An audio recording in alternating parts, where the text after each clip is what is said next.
kondisi cuaca lagi panas-panasnya, maka dari itu paling enak kalau kita berendam di mata air.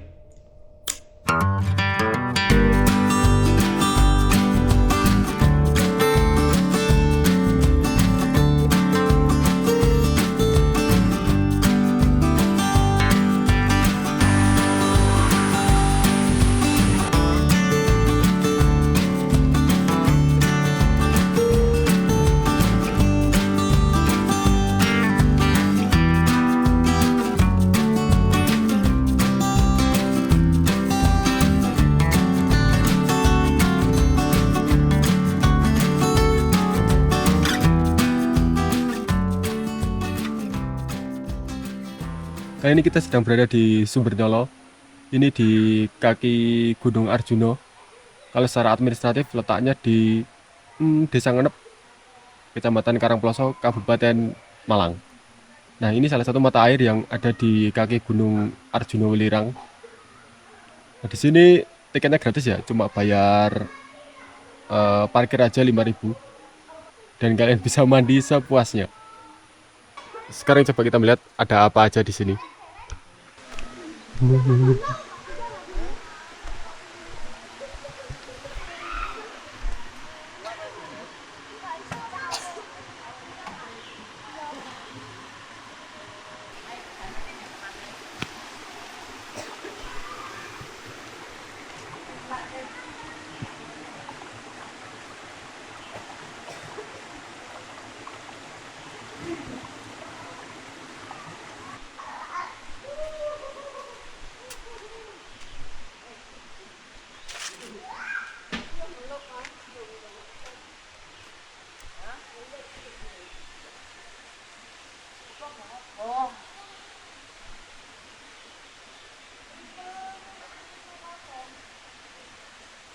Jadi mata air di sini itu merupakan salah satu dari mata air yang menjadi bagian dari sabuk mata air di kaki Gunung Arjuno Welirang.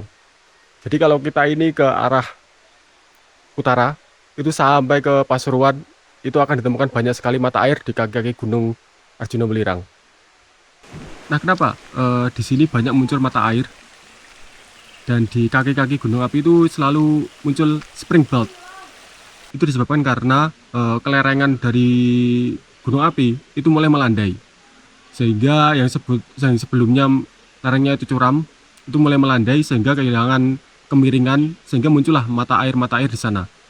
Makanya kalau kalian misalkan berencana tinggal di wilayah gunung api, terus mencari tempat yang secara akses air bersih itu bagus, itu carilah di lereng-lereng bawah ataupun di kaki ataupun di kaki gunung api. Itu biasanya akan banyak sekali muncul mata air yang secara langsung bisa digunakan.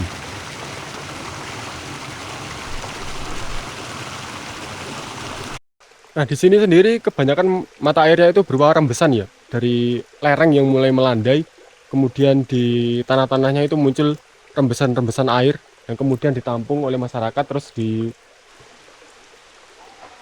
seperti kolam-kolam untuk menampung airnya, terus dialirkan ke sungai. Dan sebagian juga dimanfaatkan, yaitu ditampung lewat pipa-pipa, terus dialirkan ke rumah-rumah masyarakat untuk memenuhi kebutuhan air baku mereka. Selain mata air rembesan, di sini juga ada spring atau mata air yang muncul dari bawah tanah. Kalau orang Jawa nyebutnya biasanya umbulan. Nanti kita lihat di sana. Nah, di sebelah saya ini ada kolam kecil yang ada beberapa ikannya. Ini ikan-ikan yang biasanya khas ada di mata air kalau yang ada di Pulau Jawa. Nggak tahu saya namanya ikannya apa. Dan di kolam ini ada mata air yang berjenis umbulan atau spring yang muncul ke atas dari bawah tanah. Itu bisa terlihat dari adanya pasir-pasir yang naik-naik ke atas, itu karena ada air yang keluar. Atau mata air dari artesis atau air tertekan yang muncul ke permukaan. Kalian bisa melihat ada pasir-pasir yang naik. Nah, itu adalah spring atau mata air. Atau kalau orang Jawa menyebutnya jenisnya mata air umbulan, karena airnya keluar dari bawah tanah ke atas.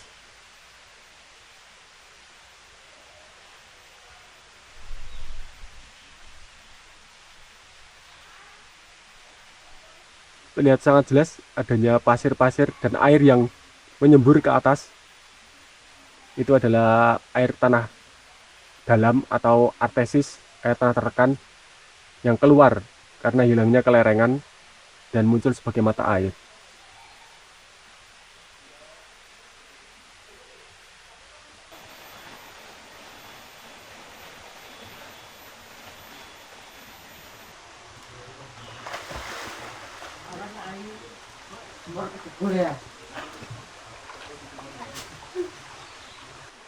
Udah mandi dulu kita.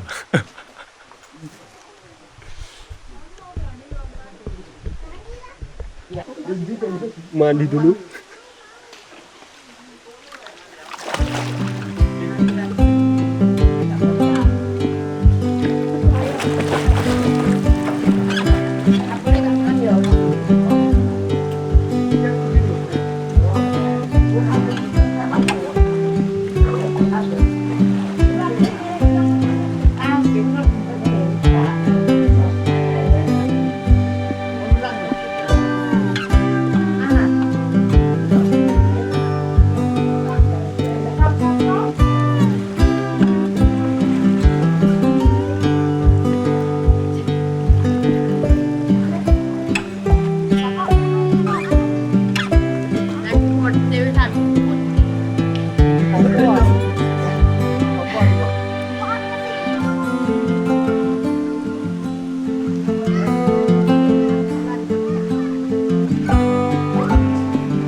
Iya teku.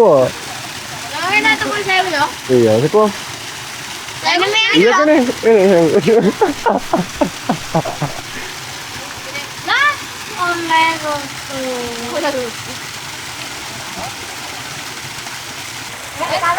Kalian konten nih. Aku ada ya. Gimana kan untuk ya Allah. Nah tuh. Tuh ayo. Ada orang kamu dalam. Jiwa. Meter. Pero gitu loh. Kayaknya terus berada di pangan.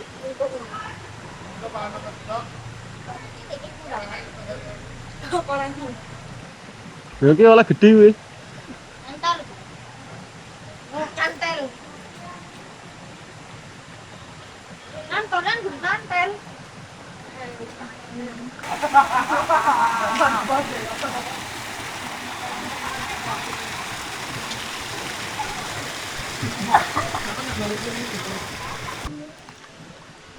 Selain sebagai tempat wisata, menurut penuturan masyarakat setempat, tempat ini juga merupakan situs sejarah. Karena tempat ini diyakini juga digunakan sebagai patirtan atau tempat mandinya para anggota kerajaan Singosari. Karena secara lokasi tempat ini juga cukup dekat dengan pusat kerajaan Singosari yang ada di Malang.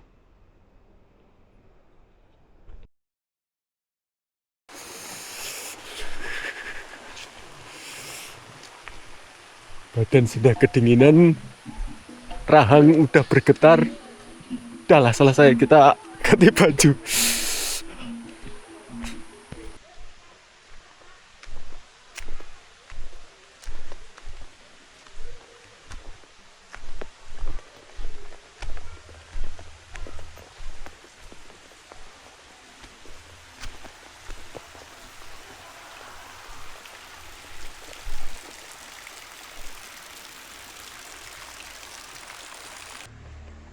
Nah, ini adalah hulu dari sungai yang tadi di atas sumber Nyolo. Ini debitnya masih kecil karena hanya berasal dari rembesan-rembesan dari dinding-dinding parit, terus dari akar-akar tanaman. Sebenarnya agak ke sana itu ada rembes-rembesannya di dinding-dinding paritnya. Cuma aksesnya kayaknya udah nggak bisa. Jadi ya seperti ini, salah satu ujung dari sungai yang sumbernya berasal dari rembesan-rembesan di dinding-dinding paritnya. Alirannya masih kecil, tapi semakin ke bawah akan semakin deras karena semakin banyak debit yang dihasilkan dari umbulan dari rembesan-rembesan yang lainnya. Nah, ujung sungainya itu ada di sana. Itu di dinding, kalau nggak salah di sebelah yang kanan itu ada rembesan yang paling ujung. Cuma kayaknya udah nggak bisa jalurnya. Dulu saya pernah ke sana, bisa lihat langsung rembesannya. Cuma udah terlalu rimbun sekarang jadi nggak bisa ke sana. Dulu ada di sebelah kanan itu ada rembesan-rembesannya yang kemudian sebagian sama warga setempat itu diambil lewat selang-selang tersebut terus dialirkan ke pemukiman warga.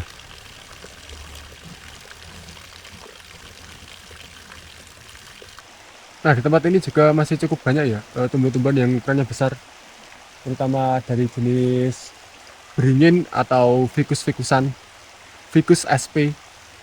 Nah, beringin atau ficus sp itu juga sangat penting ya, terutama untuk air tanah. Karena tanaman-tanaman sejenis beringin itu menghasilkan gaya yang disebut osmosis. Jadi gaya osmosis itu gaya yang dapat menarik air tanah ke permukaan. Makanya seringkali kalau kita menemukan beringin itu seringkali muncul mata air ataupun air tanahnya itu sangat melimpah. Karena itu dihasilkan dari gaya yang disebut sebagai gaya osmosis. Sebenarnya nggak hanya beringin yang menghasilkan gaya osmosis. Kayak tanaman aren itu juga bisa menghasilkan gaya osmosis yang bisa menarik air tanah. Cuma memang ya tentunya tidak sebesar beringin. Nah, itu salah satunya beringin yang cukup besar. Dan tentunya itu bisa menarik air tanah dan kemudian ya muncullah mata-mata air, mata air. Yaitu tadi sebelah sana dari ada mata air yang muncul dari rembesan di akar-akar beringin.